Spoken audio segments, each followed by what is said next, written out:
Hello friends, in the last lecture we have seen the structure of prokaryotic cell, then the different shapes of the cells, then sizes of the cell and some historical backgrounds of the cell. In this lecture I am starting with the organelles in prokaryotic cells. आपण types of cell बघितलं, prokaryotic cell and eukaryotic cells.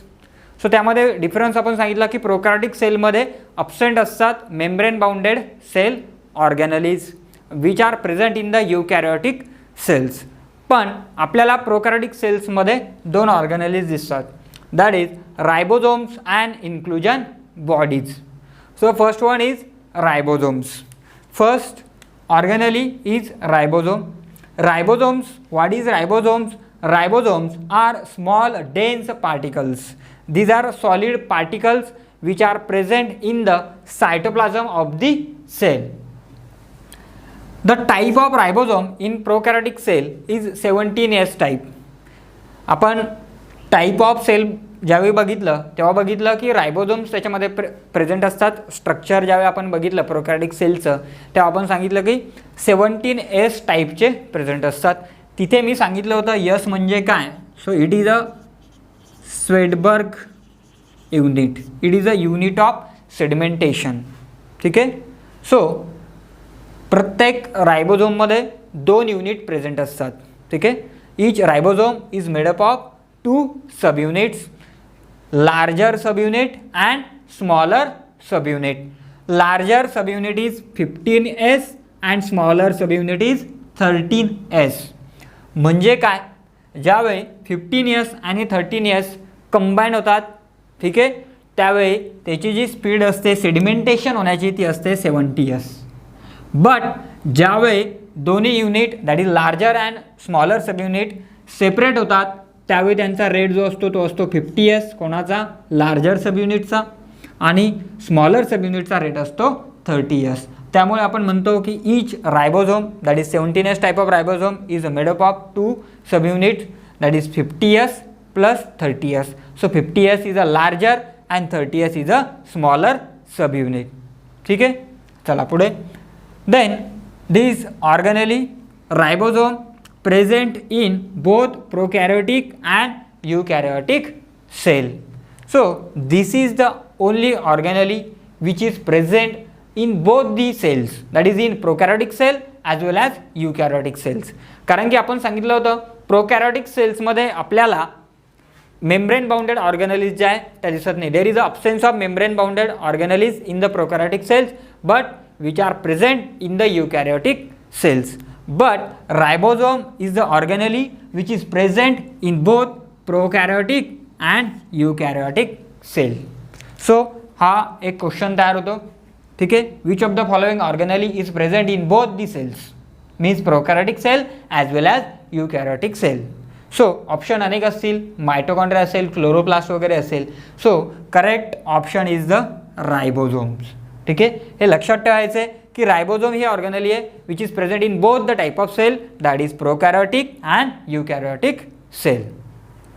Then next these ribosomes are attached to the cell membrane of the prokaryotic cells. Then another one important point of ribosome is it is a universal organelle. It is universal organelle. Exception is mature RBC. Means these ribosomes are present in each and every living cell. Exception is RBC, that is mature RBC. Mammalian RBC. Mammal जो group आहे त्या मॅमलच्या RBCमध्ये that is red blood cells. Red blood cells are components of the blood. ठीक आहे. ब्लडमध्ये असणाऱ्या RBC या RBCमध्ये ज्यावेळी RBCचं फॉर्मेशन होतं, फॉर्मेशन झाल्यानंतर मॅच्युअर होतात, त्या मॅच्युअर RBCमध्ये आपल्याला रायबोझोम्स अब्सेंट दिसतात. आता हे असं का दिसतं तर RBCमध्ये आपल्याला न्यूक्लियससुद्धा अब्सेंट दिसतो. ठीक आहे. There is absence of nucleus in the RBC. Means most of the organelles ज्या आहेत त्या RBCमध्ये अब्सेंट आहे. ह्या काय आहे तर त्याच्यामागे रिझन आहे द फंक्शन ऑफ RBC. मग what is the function of RBC? RBCचं फंक्शन आहे to carry oxygen to the cells. ठीक आहे. ऑक्सिजन कॅरी करून घेऊन जाणं आहे towards the each and every cell through the blood. So transport of oxygen. So transport of oxygen करण्यासाठी ते जो ऑक्सिजन प्रेझेंट आहे तो ऑक्सिजन हिमोग्लोबिनला अटॅच होत असतो आणि हा हिमोग्लोबिन प्रेझेंट असतो इनसाइड द RBC. ठीक आहे. सो हिमोग्लोबिन आहे, हिमोग्लोबिन प्रेझेंट आहे inside the RBC. So maximum portion, maximum space oxygen carry करण्यासाठी यूज करता येईल त्या पर्पजसाठी RBCमध्ये न्यूक्लियससुद्धा प्रेझेंट नसतो आणि त्यासोबतच रायबोझोमसुद्धा प्रेझेंट नसतो. ठीक आहे. समजलं का तिथे एक्सेप्शन आहे मॅच्युअर RBCमध्ये का रायबोझोम्स प्रेझेंट नाही? Due to the space. Maximum space दिलेला आहे कोणासाठी? ऑक्सिजनसाठी स्पेस दिलेला आहे. ठीक आहे. चला next organelle is inclusion bodies. These are the bodies which are present in the cytoplasm of the prokaryotic cells. So the prokaryotic cells stored reserved food in the form of inclusion bodies in the cytoplasm. Means the food particles in prokaryotic cells which are stored in the form of inclusion bodies in the cytoplasm, those bodies are called as inclusion bodies. Example, मग अशा कोणत्या inclusion bodies आपल्याला दिसतात prokaryotic सेल्समध्ये? Example is phosphate granules which are present in the form of granule solid particles. Then glycogen granules means which stores the glycogen. Phosphate granules means which stores the phosphate molecules. So these are the inclusion bodies in the prokaryotic cell. Next topic is the structure of eukaryotic cell. Last लेक्चरमध्ये आपण structure of prokaryotic sale बघितलं होतं. या लेक्चरमध्ये आपण बघणार आहोत यूकॅरियोटिक cell. So difference काय आहे? प्रोकॅरियोटिक सेलमध्ये न्यूक्लियस जो आहे तो प्रिमेटिव्ह टाईपचा न्यूक्लियस आहे. मीन्स जे जेनेटिक मटेरियल प्रेझेंट असतो, DNA प्रेझेंट असतो which is not membrane bounded, but in eukaryotic cell which is membrane bounded. There is a well developed nuclear membrane. And another difference is in eukaryotic cell membrane bounded cell organelles are also present which are absent in the prokaryotic cells. So त्यामुळे आपल्याला structure of prokaryotic cell and eukaryotic cell बघायचं आहे. ठीक आहे. प्रोकॅरियोटिक सेलचं आपण बघितलं आहे. आता आपण बघणार आहोत the structure of eukaryotic cell. So eukaryotic सेलमध्ये यूकॅरियोट्समध्ये आपण प्लांट्स, ठीक आहे, then animals, fungi and protist. These are the 4 groups which are included in eukaryotes. ठीक आहे. Means these animals have eukaryotic type of cell, but the bacteria that is kingdom monera, ठीक आहे, kingdom मोनेरामध्ये काय असतं? प्रोकॅरियोटिक type of sale आहे. 10 क्लासमध्ये I think Vitekar classification होतं, 5 kingdom classification of Whittaker. So 5 kingdom क्लासिफिकेशनमध्ये 5 किंगडम होते. Kingdom monera, kingdom protista, kingdom fungi, kingdom plantae and kingdom animalia. Out of which the first kingdom, that is kingdom Monera, is a prokaryotic organisms. Means all the organisms in kingdom Monera are prokaryotic, and other remaining 4 kingdoms, that is plant, animal, fungi and protists, are eukaryotic type of organisms. Means these cells have membrane bounded organelle, then genetic material is well membrane bounded, that is nuclear membrane is present in the eukaryotic type of cell. So example म्हणून आपण animal sale दाखवू शकतो, plant sale दाखवू शकतो, फंगाय किंवा protist घेऊ शकतो. तर आपण कॉमन घेतोय ॲनिमल सेल. ठीक आहे. एक्झाम्पल स्ट्रक्चरसाठी आपण घेतोय animal cell.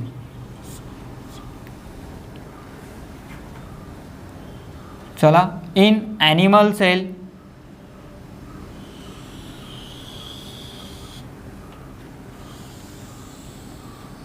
this is the membrane. This membrane is called plasma membrane. त्या मेम्ब्रेनला आपण काय म्हणतो?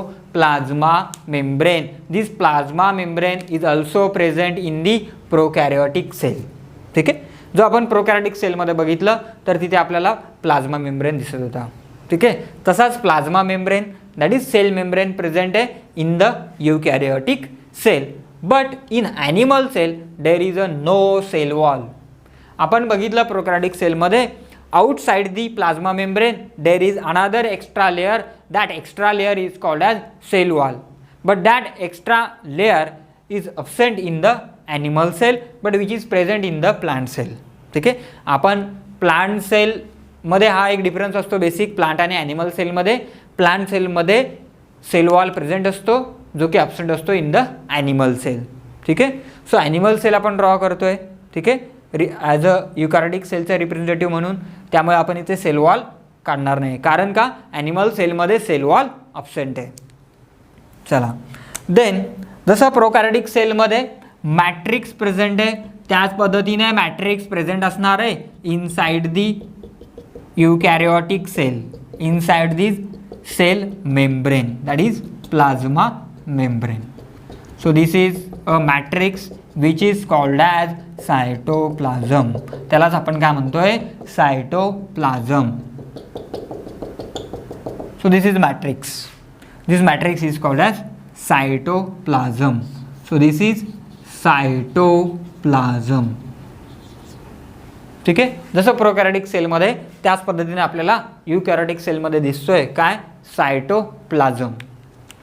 चला, next important organelle in the eukaryotic cell that is nucleus which is absent in the prokaryotic cell. जो न्यूक्लियस आपल्याला प्रोकॅरियोटिक सेलमध्ये दिसत नाही तो आपल्याला युकॅरियोटिक सेलमध्ये दिसतो. So now the structure of eukaryotic cell. Nucleus काढायचं आहे आपल्याला. Nucleus is well membrane bounded and the membrane is double layered. So this is nuclear membrane, double layered nuclear membrane. This is nuclear membrane. So हा काय झाला, nuclear membrane. Nuclear membrane is bilayer structure. ठीक आहे, दोन layer आहेत. Then inside this nuclear membrane there is a matrix. This matrix is called as nucleoplasm. जसा cytoplasm present आहे inside the eukaryotic cell, inside the cell membrane, त्याच पद्धतीने present आहे nucleoplasm inside the nucleus. So this is nucleoplasm. ठीक आहे, nucleoplasm. Then in the nuclear membrane there is a pores. These pores are called as nuclear pores. ठीक आहे, continuous membrane present नाही आहे. Nuclear membrane is not continuous. There are pores in this membrane. These pores are called as nuclear pores. Okay. Then another important structure which is present inside the nucleus is the genetic material. So genetic material is present in the form of thread-like structures. The DNA is present in the form of thread-like structure. That thread-like structure is called chromatin network. Chromatin network means this DNA is present inside the nucleus in the form of chromosomes. ठीक आहे, but ते chromosome जे असतात ते आपल्याला coil फॉर्ममध्ये दिसतात, thread like दिसतात, नेटवर्क सारखे दिसतात. त्याला आपण म्हणतो क्रोमॅटिन नेटवर्क. ठीक आहे. So this complete structure is called nucleus. This is nucleus. ठीक आहे, म्हणजे न्यूक्लियसमध्ये काय दिसतंय, न्यूक्लियर मेम्ब्रेन. न्यूक्लियर मेम्ब्रेनला आपल्याला न्यूक्लियर पोर दिसत आहेत. Then inside the nuclear membrane is nucleoplasm and inside this nucleoplasm there is a chromatin network, means DNA present in the form of thread like structure. Chromosomes are present in the form of thread like structures which are called as chromatin network. Next, another important organelle is in the eukaryotic cells. So there is another important organelle is endoplasmic reticulum, that is ER. So this ER is extended from the nuclear membrane. It arises from the nuclear membrane. So this is the endoplasmic reticulum. This is endoplasmic reticulum. In the next lecture we will start the organelles in detail. So तिथे आपण endoplasmic रेटिक्युलमचं structure बघणार आहे. ठीक आहे, त्यामध्ये काय present असतात, असे आपल्याला ट्यूब लाईक स्ट्रक्चर दिसतात. ठीक आहे, so that is endoplasmic reticulum and there are 2 types of endoplasmic reticulum present in the eukaryotic cell. मग ते 2 टाइप कोणते? Another one is there is a long connection. This is endoplasmic reticulum. Endoplasmic reticulum. Some endoplasmic reticulums are present up to the cell membrane. Up to the cell membrane means it form a bridge from nuclear membrane to the cell membrane. This is cell membrane. Cell membrane.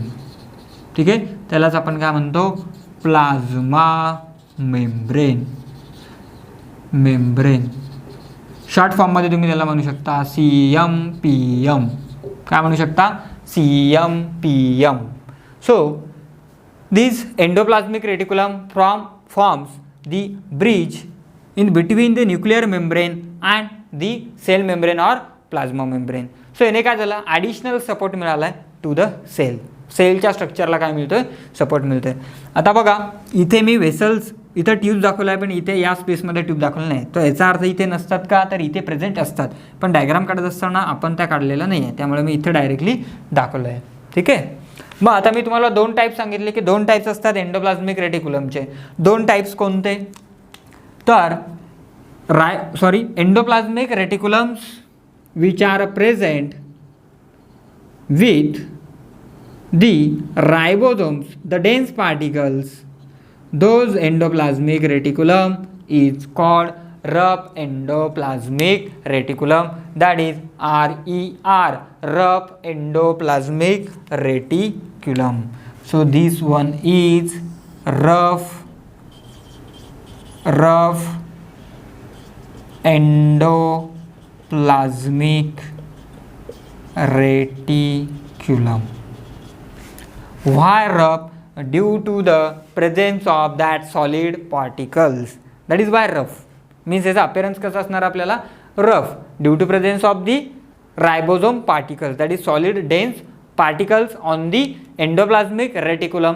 त्यामुळे आपण त्याला म्हणतो rough endoplasmic reticulum.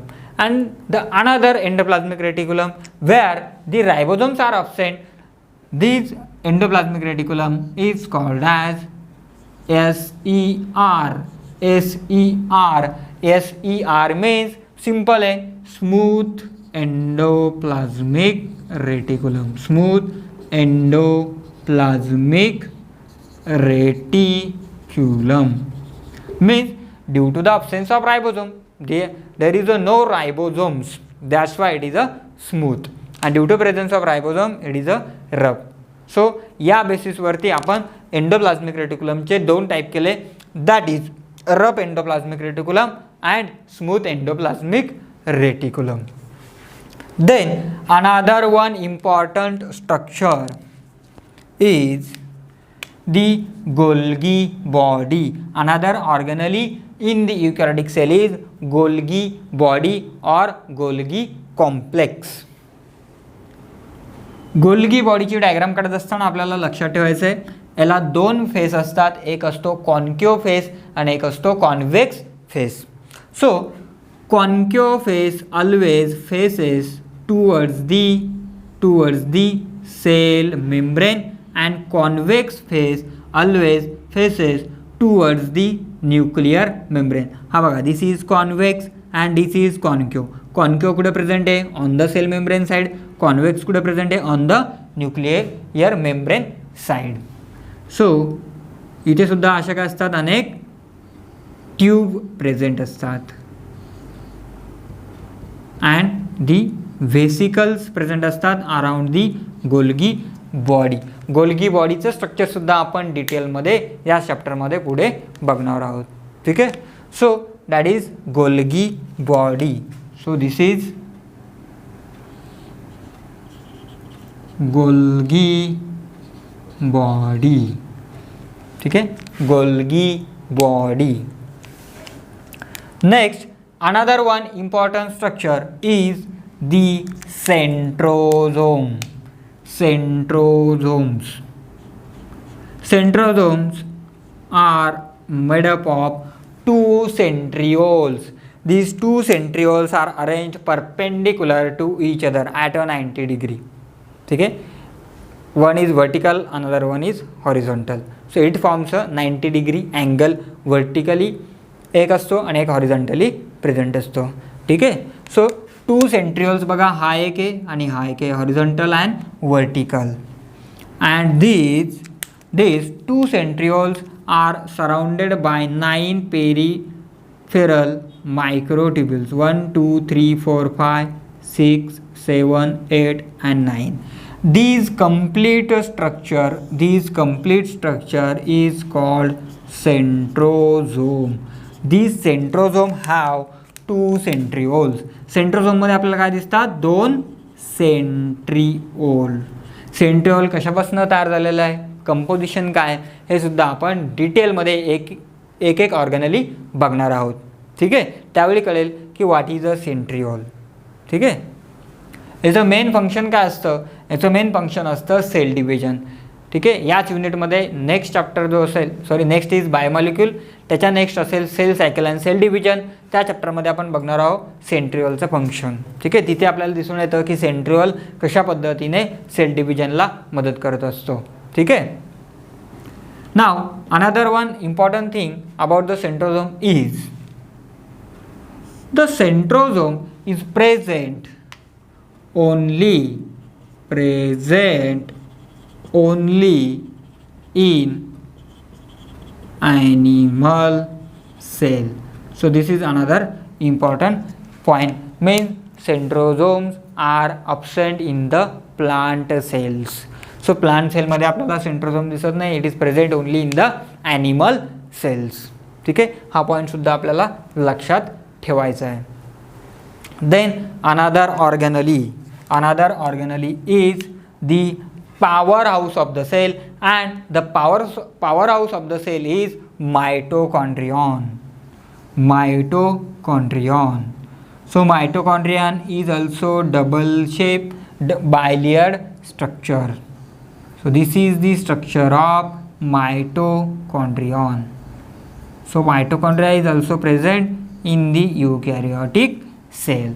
So this is मायटोकॉन्ड्रियन.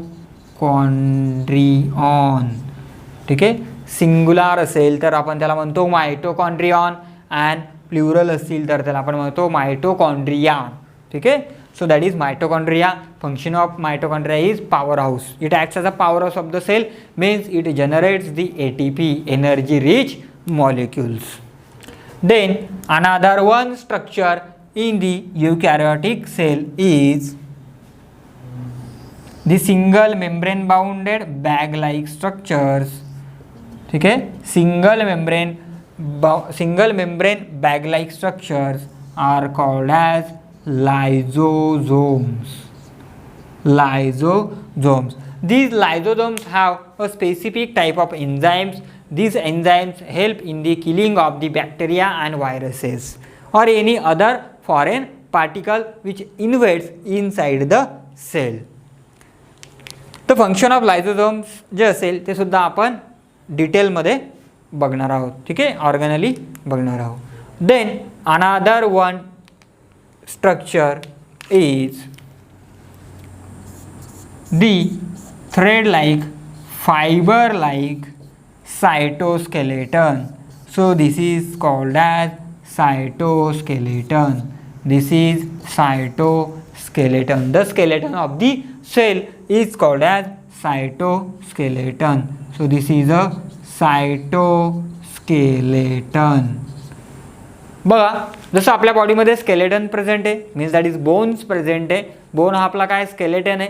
स्केलेटनचं काम काय, स्केलेटनचं काम आहे to provide a shape, to provide a structure और to provide a support to the body. So त्याच पद्धतीने cytoskeleton, cyto means cell, skeleton means the supporting structure, the framework. So these cytoskeleton maintain the shape of the cell, then it gives support to the cell. This cytoskeleton is made up of or is composed of microtubules or microfilaments. Microtubules or microfilaments. This microtubule is composed of the tubulin protein.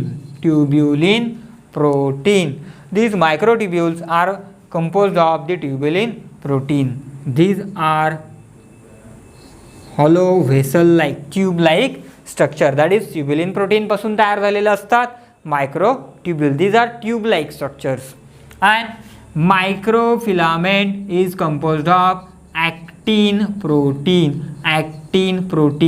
These are rod shaped, these are rod like, that is solid, and these are tube like hollow. So this actin and tubulin पासून काय झालेलं असतं, microtubules and microfilament formation झालेलं असतं, and these form the cytoskeleton which provide a support to the eukaryotic cell.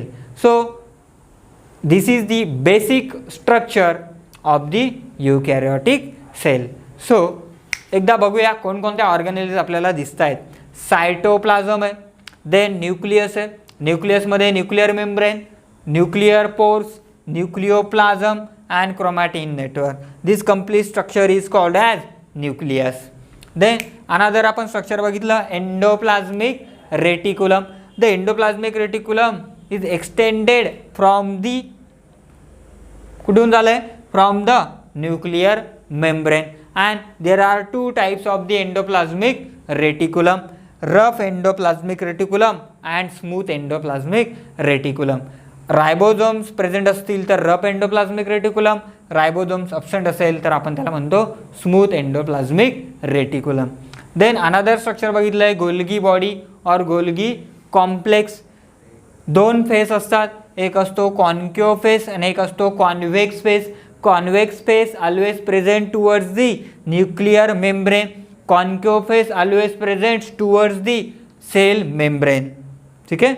Then another one structure is the mitochondria. Mitochondria is present in both plant and animal cells. It is a powerhouse of the cell. It is bilayer structure. Another one structure is the lysosome, the single membrane bounded structure, bag like structure which contains the different types of enzymes which help in the digesting of the bacteria and viruses which invades the cell, which enters the cells. Another one structure is the cytoskeleton. Cytoskeleton is made up of microtubules or microfilament. Microtubules are composed of tubulin protein which is tube like hollow, and microfilament is composed of actin protein which is the rod like solid. So this cytoskeleton provide the support to the eukaryotic cell, overall to the cell. So this is the structure of eukaryotic cell. Next topic is organelles. So one by one आपण काय बघणार आहे आता, एक एक organelles बघणार आहे cells मधला. ठीक आहे. So first organelle is the cell membrane or also called as plasma membrane. The structure of plasma membrane is given by a Singer and Nicholson in 1972. They proposed that this membrane, that is cell membrane or plasma membrane, is fluid. The model of membrane is the fluid mosaic model. The model proposed by Singer and Nicholson is fluid mosaic model in 1972. Means Singer and निकोल्सनने काय सांगितलं की sale मेम्ब्रेनचा जो appearance आहे तो कसा आहे, fluidic appearance आहे. ठीक आहे. आता कसं जेव्हा आपण सेल मेम्ब्रेनचे फंक्शन्स बघतो त्यावरून आपल्याला लक्षात येतं की याचा जो अपिअरन्स असायला पाहिजे, नेचर असायला पाहिजे ते कसं आहे, फ्लुइडिक आहे. आणि हे पण कशामुळे आलं आहे, due to presence of the lipid molecules. ठीक आहे. So cell membrane, due to the cell membrane, ठीक आहे, काय होते, ग्रोथ होते सेलची ग्रोथ व्हायची असेल तर काय होणार, साईज इन्क्रीज व्हायला पाहिजे. साईज जर इन्क्रीज व्हायची असेल तर सेल मेम्ब्रेन काय व्हायला पाहिजे, ग्रो व्हायला पाहिजे. आणि सेल मेम्ब्रेन केव्हा ग्रो होईल, जेव्हा त्याच्यामध्ये आपल्याला फ्लुइडिटी असेल. Then another one function is transport. Means एक मॉलिक्यूल काय होतं, from one cell to another cell काय होतं, ट्रान्सपोर्टेशन चालू असतं नेबरिंग सेल्समध्ये. सो हे ट्रान्सपोर्ट होण्यासाठी सुद्धा काय पाहिजे आपल्याला, फ्लुइडिक नेचर पाहिजे. त्याच्याशिवाय काय होणार नाही, त्या आयन्सचं त्या मॉलिक्यूलचं ट्रान्सफर होणार नाही आहे. ठीक आहे. So that's why the most accepted model of the cell membrane is the fluid mosaic model which is given by Singer and Nicolson in 1972. So काय सांगितलं सिंगर अँड निकोल्सनने, The cell membrane or plasma membrane is composed of the protein and phospholipids. Means basic दोन composition सांगितले, कोणते, protein and phospholipids. चला पुढे प्रोटीनमध्ये पण सांगितलं, there are two types of proteins in the cell membrane, that is extrinsic proteins and intrinsic proteins. Means these are present on the outer side or on the outer surface of the cell membrane. म्हणजे cell membrane असेल, ठीक आहे, this is outer and this is inner side. So the proteins which are present on the outer side is called as extrinsic protein, and the protein which are present on the inner side, inner surface of the membrane are called as intrinsic proteins. ठीक है. Next, this extrinsic proteins are easily separation, means easily काय होतं त्यांचं separation होऊ शकतं का, because these are present on the outer surface. Easily त्यांना आपण काय करू शकतो, सेपरेट करू शकतो. Then intrinsic proteins. Intrinsic proteins these are passes through the membrane completely or partially. Means काय होतं बघा, दिस इज लेअर, एक प्रोटीन आहे जो की काय होतोय पूर्ण थिकनेसला क्रॉस करतोय. ठीक आहे. सो ज्यावेळी मेम्ब्रेनची थिकनेस पूर्णपणे क्रॉस केला जाणार आहे त्या प्रोटीनकडने, त्या प्रोटीनला आपण काय म्हणणार आहे, intrinsic protein. Means the proteins which crosses the thickness of the membrane, those proteins are called as intrinsic proteins. And these proteins are completely or partially embedded. Means some portion of the protein, some proteins are not passes through the whole thickness and some maybe passes through the whole thickness, crosses the whole thickness of the membrane. So that is completely embedded or partially embedded proteins, that is intrinsic proteins. आपण diagram बघणार आहे, ज्यावेळी structure बघणार आहे plasma मेम्ब्रेनचं त्यावेळी जास्त picture clear होईल एक्सट्रिन्सिक protein आणि इंट्रिन्सिक प्रोटीनचं. ठीक आहे. Now the cell membrane is a bilayer, it is composed of bilayer. Bilayer कशाची आहे, it is composed of phospholipid bilayer. There is a phospholipid bilayer. म्हणजे काय, स्पेसिफिक फॉस्फोलिपिडची बायलेयर दिसते आणि त्या फॉस्फोलिपिड बायलेयरला डिफरंट टाईप्स ऑफचे प्रोटीन काय झालेले, अटॅच झालेले, कार्बोहायड्रेट्स त्याच्यावरती अटॅच्ड झालेले दिसतात. मेन कंपोजिशन काय दिसतं, phospholipids. Lipids means fats. So lipids with the phosphate molecules, that is why phospholipids. चला पुढे बघूया phospholipids. So this is a molecule, one molecule of phospholipid. Each phospholipid molecule is made up of two part, one is head, ठीक आहे, and another one is tail. So head is made up of glycerol. Head is made up of glycerol. What is glycerol? Glycerol is a alcohol, ठीक है, with a 3 OH molecules. Then tail tail is made up of the fatty acids. Fatty acids. There are two chain of fatty acids which are attached to a glycerol molecules. So phospholipid मध्ये आपल्याला दिसतं एक आहे head आणि एक आहे tail.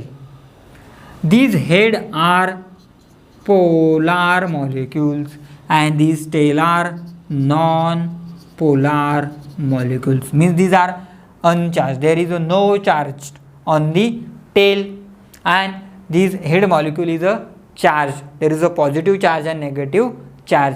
The phosphate molecule have negative charge. So त्याला काय आलेले polarity आलेले, that is why it is polar.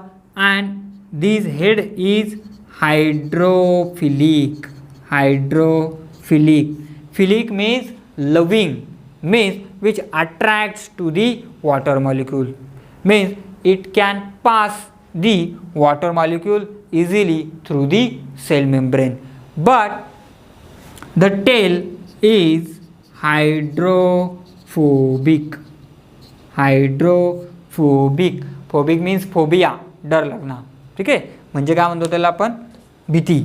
So याचा अर्थ काय, hydrophobic means, hydro means water, means these tails are hydrophobic, means which does not pass the water molecules through these fatty acid chains through these tails. ठीक है. Next, and this one is phosphate molecules. This is phosphate molecule. This phosphate molecule attached to the head. ठीक है, which is attached to the head portion. So now this complete structure of the cell membrane, plasma membrane, the model is fluid mosaic model. So बघा आपण सांगितलं there is a phospholipid bilayer. ठीक आहे. So this is one phospholipid, this is another phospholipid and this is phospholipid. ठीक है. On the other side head, tail, head, tail. ठीक आहे. आपण सांगितलं फॉस्फोलिपिड बायलेयर प्रेझेंट आहे. फॉस्फोलिपिड बायलेयरमध्ये अरेंजमेंट कशी आहे, टेल्स फेस ईच अदर. बघा टेल्स काय करताय, एकमेकांना फेस करताय आणि हेड जे प्रेझेंट आहे ते कुठे, away from the each other. या पद्धतीने फॉस्फोलिपिडची काय केलेले, अरेंजमेंट केलेले in the form of two layers. That is why phospholipid bilayer. This is one layer and this is one layer. So two layer, that's why phospholipid bilayer. Now the proteins. मग proteins कुठं present आहे या sale मेम्ब्रेनमध्ये, आपण अगोदर बघूया एक्स्ट्रेन्सिक proteins. आपण काय सांगितलं, extrinsic proteins are present on the outer surface, present on the outer side of the cell membrane. So here is the molecule of extrinsic protein. So these are extrinsic protein. Extrinsic protein. These are extrinsic proteins. And to these extrinsic protein there may be a attached chain of glycogen, or this chain of glycogen may be attached to this head of the phospholipid bilayer. ठीक है.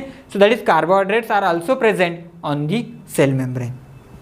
Then next protein is intrinsic protein. Intrinsic protein च्या बाबतीत आपण काय सांगितलं की the protein crosses the thickness of the membrane. So the protein which is present in whole thickness of the membrane is called intrinsic protein. So here is head, tail, that is phospholipid molecule. So काय झालेलं आहे बघा, इथे फॉस्फोलिपिडची layer आहे आणि मध्येच काय झालेलं आहे, एक प्रोटीन एम्बेडेड झालेला आहे आणि which is completely embedded from one end to the another एंडपर्यंत तो आलेला आहे. This protein is called as integral proteins. याला आपण काय म्हणतो, इंट्रेन्सिक प्रोटीन म्हणतो.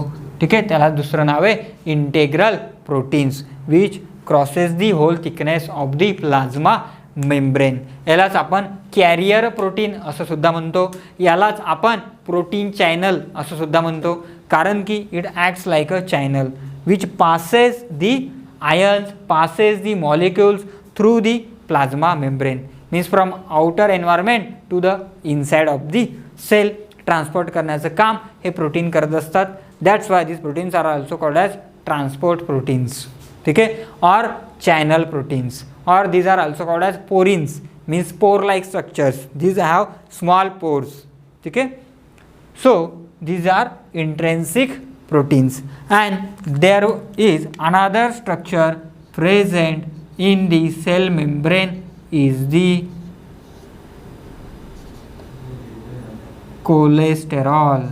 So this is cholesterol molecule. There is a small portion, small amount of cholesterol present inside the cell membrane. So basically आपल्याला फॉस्फोलिपिड दिसतात, that is फॉस्फोलिपिडची बायलेअर आहे, त्यामध्ये proteins आहे, एक्सट्रेन्सिक प्रोटीन. हे प्रोटीनचं काम काय? हे प्रोटीन काय करतात? ट्रान्सपोर्ट करतात मॉलिक्यूल.